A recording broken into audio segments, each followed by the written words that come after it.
Hi, and welcome back to my channel. Today I'm going to go over my 2020 sinking funds. As I mentioned a few in my budget videos, I had early implemented some of my sinking funds and some of the changed amounts and some of the new accounts that I had created. But then I reevaluated again and we changed how we were doing our vacation sinking fund. So when I get to that point in this video, I'll explain it to you. So I do sinking funds on a monthly basis. As I think I've explained in some of my budgeting videos, I don't share my husband's income. I simply share what he contributes.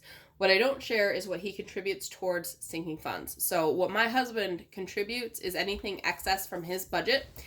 He sends it to our shared savings account, and then I allocate it as I see fit. The first thing I do is put it to sinking funds. The next thing I do is typically any and all debts or any and all utilities that he's paying, and then any debts after that. So we make sure that the money is earmarked for whatever it needs to be earmarked for. So the first sinking fund that we have is our Amazon Prime. We choose to do the annual pass versus the monthly payment plan. When I crunched the numbers based on what he told me what it was last year, and it comes up to around $11 a month. So whatever number I had, I divided by 12 and then rounded up to the nearest dollar. I have electronic sinking funds, so you'll never see me do a cash stuffing with my sinking funds. The only cash I actually carry is my personal allowance, because I do not spend that as quickly if it's in cash than I do if it's just on my debit card. My gas is kept on my debit card simply because I do have a young child, and it is easier to just pay at the pump than it is to get her out, go into the store, pay for gas, go pump, put her back in, pump gas, get her back out, go get my change, come back out, and buckle her back in, and go. It's not functional to pay gas with cash for me at this stage in my life with a young child. My husband does not contribute to Prime. That's one of the things that I cover. Easy Pass is our annual commuter pass for our interstate. Pardon me. Frog in my throat. That's $88 a year per tag per car. That's something that both my husband and I use.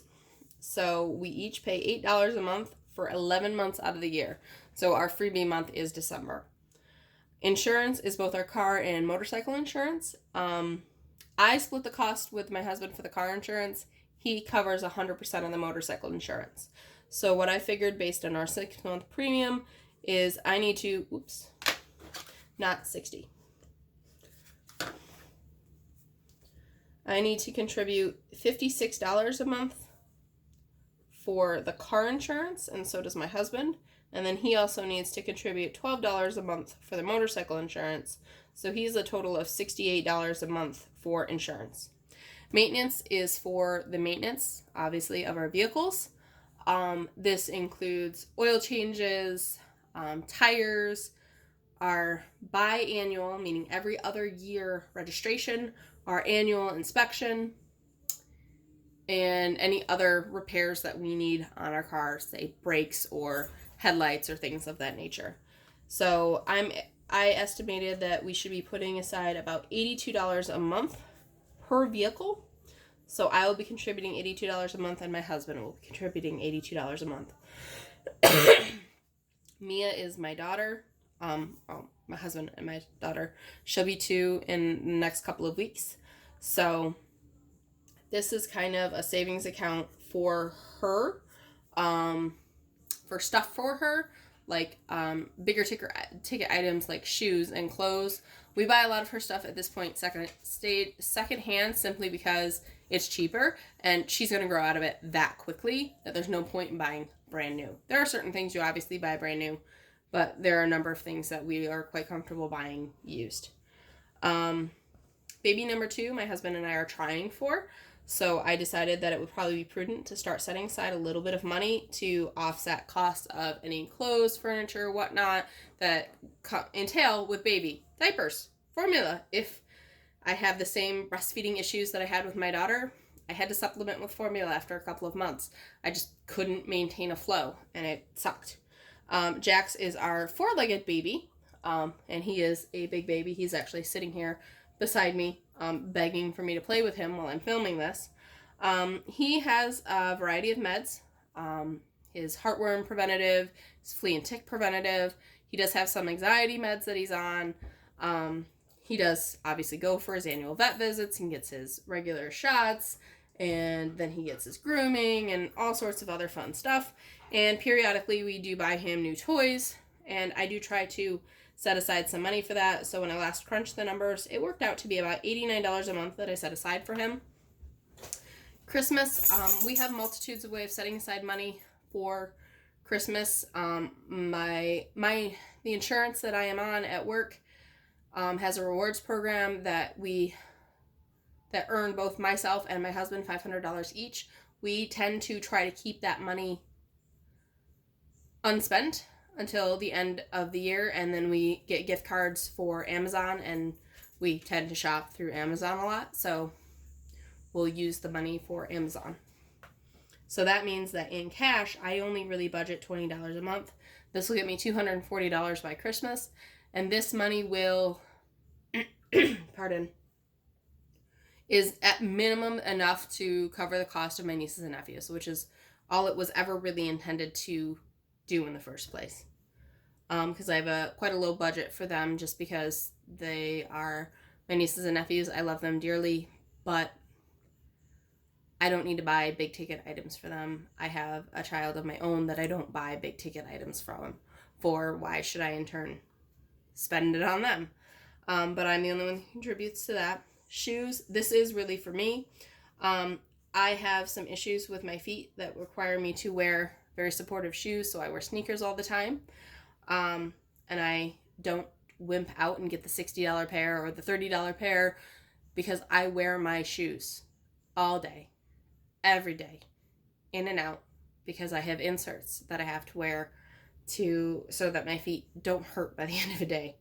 And mind you, I work at a sit-down desk job, and my feet hurt at the end of the day. So there are other mitigating things that I am doing to help that situation, but first and foremost is appropriate footwear with my inserts. The cost of my shoes annually is about $130. It works out to be about $11 a month. And that's assuming that I'm only going through one pair of shoes a year. Clothes wear out, and I have expensive tastes. I am a larger woman, so I have certain stores that I like to frequent, and they're not cheap. Just because to find clothes that fit me and look nice, I have to pay a little bit more, which kind of sucks. Rock is one of our other homes that we don't have a mortgage on, so therefore it's not an escrow. This is the house my husband brought into our marriage. So we set aside about $200 a month now going forward to cover the insurance, the county taxes, and the city/school taxes, because it's in a city school district. Pardon me. So $200 a month. We are having to cash flow both the taxes and the insurance that are both due in January and are quite hefty.